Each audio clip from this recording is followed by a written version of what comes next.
So last devlog I just finished the rope swinging mechanic and everything looks great.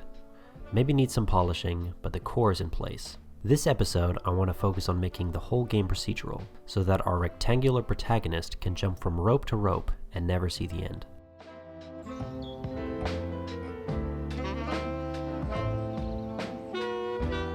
To get things started, I need to have a base block, which just has a whole load of rope anchor points which I can attach ropes of various sizes to. Once that's done, I can create a script to generate the ropes at random intervals along the anchor points, and bam! That's the gist of the procedural block.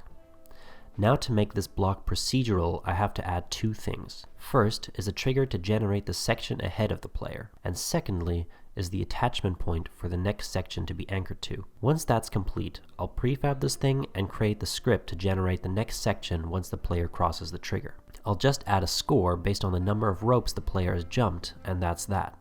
Now the player can jump from rope to rope infinitely. This does seem rather boring though, and I can't imagine anyone wanting to do this for more than 5 seconds.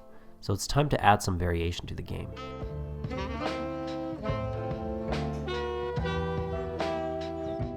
The types of variation I'd like to add are variation in the length of the ropes, variation in the rope spawn distance, and variation in the slope of the procedural sections. This can add some nice organic difficulty to the game and will challenge the player to want to get better. At least that's the hope. So initially I made the variation completely random, within reason, but that seems a little chaotic and probably will throw a lot of players off.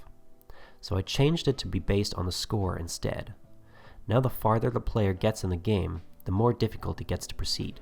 I like how this feels for now, so I think I'll keep it the way it is unless I come up with something far better along the line. That's the core gameplay done, but as of now, there's no way to actually die in the game. You just have to reset and try again.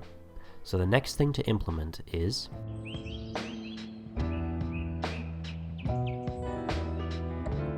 as said in the previous video, the way I want the player to be killed is in one of two ways. The first is to fall and hit the floor, which is covered in spikes, which impale the player. The second way is with an ever-approaching wall of flames coming from behind the player, urging you not to stay in the same place for too long. For the spikes, I'll simply create this long rectangle with a spike sprite repeated along the top. That's good enough for our purposes. Then I'll add a trigger collider to the top of the spikes, so I actually know when the player should get impaled and die. I'll prefab this for later. Now I need a way to spawn this spike monstrosity into the world. To do this, I'll edit the procedural section prefab to include a trigger to detect if the player is falling to his death. The trigger looks so weird because I have to account for the slope that will result from the random rotation of the sections, and I don't want the player to intersect with the death trigger when he's still on the ropes. Now that I have the trigger set up, I can create a script to spawn the spike floor when the player is presumed to be falling to his death. I'll add a quick particle effect to really emphasize that you have indeed died. And that's the spikes done.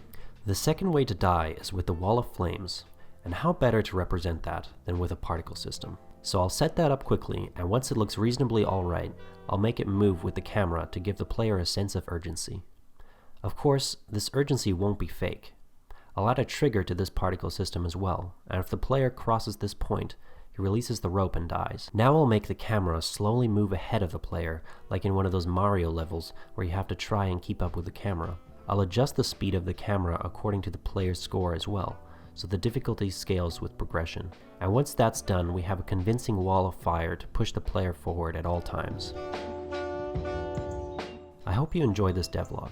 If you did, you can subscribe for the next part, and a like is always appreciated. And with that said, I'll see you next time.